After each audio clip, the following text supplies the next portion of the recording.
ایک صاحب تھے، شیبہ بن عثمان نام تھا ان کا۔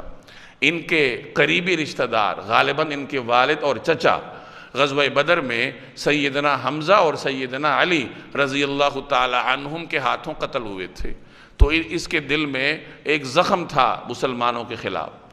تو جس وقت مسلمانوں کا لشکر حنین کے لیے روانہ ہوا تو بہت سارے مکہ کے لوگ ایسے بھی تھے جو تماشا دیکھنے کے لیے مسلمانوں کے لشکر کے پیچھے روانہ ہوئے کہ دیکھتے ہیں آج کیا ہوتا ہے، مسلمانوں کو فتح نصیب ہوتی ہے یا شکست ہوتی ہے۔ تو ان میں یہ شیبہ بن عثمان بھی تھے، یہ بھی روانہ ہوئے اور انہوں نے دل میں یہ منصوبہ بنایا تھا کہ میں اپنے باپ اور چچا کا بدلہ العیاذ باللہ جناب رسول اللہ صلی اللہ علیہ وسلم سے لوں گا۔ چونکہ حضرت حمزہ حضور علیہ السلام کے چچا تھے اور حضرت علی رسول اللہ صلی اللہ علیہ وسلم کے چچا زاد بھائی اور داماد تھے، اور آپ کے پرورش میں، آپ کی نگرانی میں ان کی پرورش ہوئی تھی۔ تو انہوں نے حضرت حمزہ اور حضرت علی سے ملنے والا زخم کا بدلہ نبی کریم صلی اللہ علیہ وسلم سے لینے کا ایک ارادہ کیا۔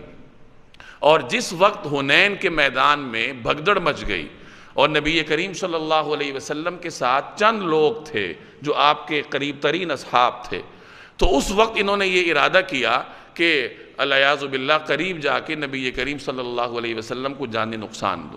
لیکن خود کہتے ہیں کہ میں جب قریب جانے لگا تو میں نے دیکھا کہ حضرت عباس نبی کریم صلی اللہ علیہ وسلم کی حفاظت پر ایک طرف مامور ہیں اور دوسری طرف حضرت ابو سفیان بن حارث ہیں، تو میں یہ ہمت نہیں کر سکا۔ اتنے میں خود رسول اللہ صلی اللہ علیہ وسلم نے انہیں آواز دی کہ شیبہ ادھر قریب آؤ۔